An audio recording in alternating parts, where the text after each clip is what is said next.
Et salut à tous les amis, c'est Avastanov. Aujourd'hui on se retrouve pour une nouvelle vidéo pour les chars d'Avastanov. Donc aujourd'hui on va se concentrer sur le Jagd Panzer IV, parce qu'après avoir fait le T-34-85 et le M4A38 Sherman, qui sont tous les deux des chars moyens level 6, j'ai décidé qu'on allait aujourd'hui faire un chasseur de chars level 6. Donc le chasseur de chars, sa mission, c'est plutôt de rester à l'arrière, de sniper un peu, de détruire les ennemis. Surtout, il faut pas qu'ils se fassent contourner parce que, en tout cas pour la plupart des chasseurs de chars, c'est à l'exception des chasseurs de chars américains, ça, le canon est coincé à l'avant et on ne peut pas le faire tourner sur les côtés. Donc si jamais vous vous faites contourner, vous êtes mort. Mais par contre, ce canon est beaucoup plus puissant, il perce très bien et il peut faire beaucoup de dégâts. Donc le Jagd Panzer IV, c'est un chasseur de chars allemand level 6. Sa production, donc là je fais un peu les trucs historiques, hein. Donc sa production a débuté en janvier 1944 pour remplacer le Stock 3, qui est dans le jeu le char d'avant, qu'on voit ici, ainsi que le Stock 4, qui n'est pas dans le jeu. Donc c'était pour les remplacer, mais c'est un peu confus, parce que certains généraux allemands, comme Guderian par exemple, refusent. Ils pensent que les Stock 3 et les Stock 4 font très bien le boulot qu'on leur demande, donc ça sert à rien de développer en plus un chasseur de 4, un nouveau chasseur de cartes, de chars. Et voilà. Mais finalement, la chaîne de commandement ordonne quand même de le faire. Il y a des études à partir de 1942, etc. Et donc en janvier 1944, la production commence. Ce char est basé sur le châssis du Panzer IV. Donc le Panzer IV, c'est un char moyen allemand qui a été en service pendant toute la Seconde Guerre mondiale. Sauf que par rapport à ce Panzer IV, il y a eu plusieurs modifications. Déjà, il y a un blindage à l'avant un peu plus incliné et plus blindé, donc pour mieux absorber les chocs. On a enlevé tout ce qui servait, enfin la tourelle, les moteurs, tout ça, tout ce qui était utile pour la tourelle. Et on a mis un canon anti-char de 75 mm, semblable à celui qu'il y avait sur le Panther. Le Panther qui est le meilleur char moyen de la guerre, quasiment. Excusez-moi, je suis un peu malade, donc je m'excuse si je tousse un petit peu. Donc avec son moteur, le Jagd Panzer IV peut atteindre une vitesse de 40 km/h en moyenne sur route pour une autonomie de 210 km. Dans le jeu, maintenant, il a 600 points de structure, ce qui, je pense, n'est pas trop mal pour un chasseur de chars. La vitesse est semblable à la vitesse réelle, donc 40 km/h. Moi, sur le char, j'ai mis un canon qui est le canon de 8,8 cm PAC L56. Alors il faut savoir que ce canon n'a jamais vraiment été mis sur le Jagd Panzer IV. Normalement le canon c'est celui-là, le 7,5 cm de PAC 42L. Donc voilà, mais vu que celui-là est mieux, moi j'ai mis lui. C'est le meilleur canon qui est disponible sur ce char dans le jeu. Et donc les obus standards que j'ai chargés peuvent percer entre 99 et 165 mm de blindage et infliger plus de 165 non, excusez-moi, et infliger entre 165 et 275 s'il perce bien de dégâts à l'ennemi. Voilà. Et c'est à peu près tout ce que j'ai à dire pour l'historique du char. Donc maintenant on va passer au combat. Donc je vais changer un peu de méthode, je vais en filmer plusieurs parties et commenter par-dessus pour que vous ayez les meilleurs exemples possibles. Donc je vous dis à tout de suite. Salut, donc j'ai retenu deux parties que j'ai faites. Donc celle que vous voyez maintenant et la suivante. Donc, normalement la vidéo fera pas plus de 13 minutes. Et donc cette partie-là, elle n'était pas particulièrement excellente. La deuxième était meilleure, hein, si mon souvenir est bon. Mais par contre, celle-là, il y avait quand même quelques bonnes actions, donc je préférais vous la laisser. Donc je vous laisse regarder tout de suite. Et puis, voilà. Donc je vous dis à tout à l'heure pour la prochaine vidéo.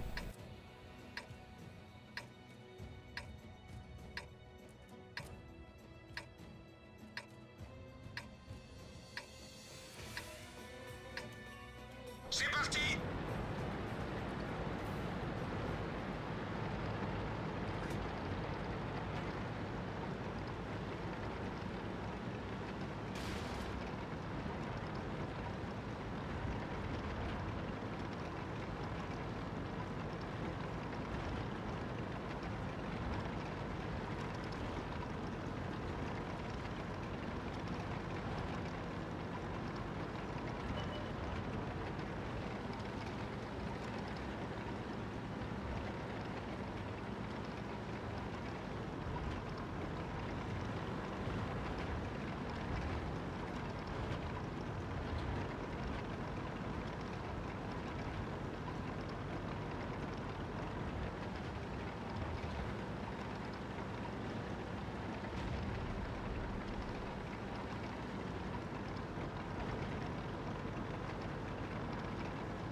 Voilà, donc on reprend pour cette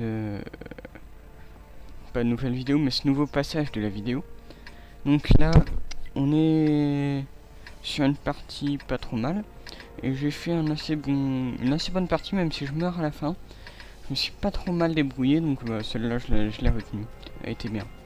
Même si en fait une fois que j'ai fait tourner, j'ai refait une partie avec ce char, et finalement j'avais fait un bien meilleur score, donc j'aurais préféré la filmer, mais c'était trop tard. Donc il va falloir se contenter de ça pour l'instant. En tout cas, j'espère que ça vous permettra quand même de voir un peu les capacités de ce char, que moi j'apprécie, sérieusement. Même si ça reste pas mon préféré de la lignée, il reste très bien. Donc j'espère que vous allez apprécier cette nouvelle partie, et que ça vous a pas trop dérangé la partie d'avant où j'étais un peu en conflit avec le T20 allié, si vous avez bien regardé. Donc voilà, c'était marrant. Enfin pas sur le coup, mais à regarder ça doit être plus marrant que à jouer. Parce que lorsqu'il m'a volé mon kill et tout, c'était pas très marrant pour moi. Mais c'est pour ça qu'après je me suis vengé en l'empêchant de reculer et en le laissant dans le feu ennemi. Donc voilà.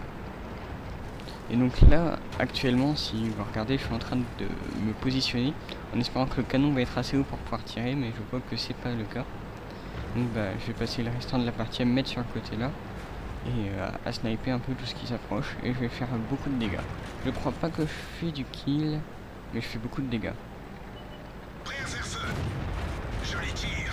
Voilà. Donc là vous pouvez voir par exemple, je lui ai enlevé plus de la moitié de sa vie, mais il y a le tank d'à côté qui me l'a volé.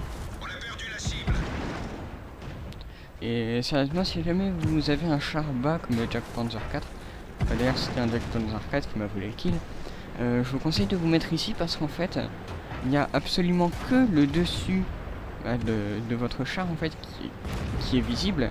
Donc vous pouvez quand même tirer avec le canon, sauf que eux, à l'endroit où ils peuvent tirer, c'est quasiment sûr qu'ils ricochent. Donc voilà, je vous conseille de vous mettre là. Donc là c'est l'erreur, je l'ai pas percé, on m'a quand même montré. Mais du coup voilà, je vous conseille de vous mettre là parce que vous êtes quasiment invulnérable, quasiment, hein. Et voilà quoi, vous pouvez faire pas mal de dégâts. Donc voilà, sur ce, j'espère que cette vidéo vous aura plu. Et puis moi je vais vous dire à la prochaine, je vous laisse quand même terminer la vidéo. Donc voilà, allez, à la prochaine sur la chaîne.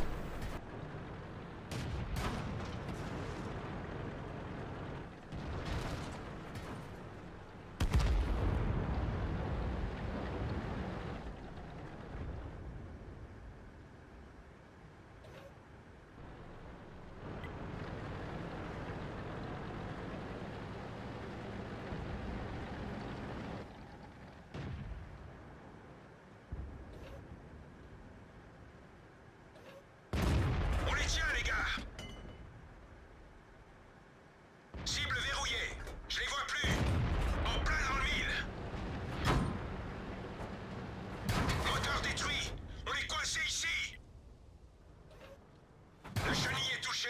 Elle peut casser à tout moment.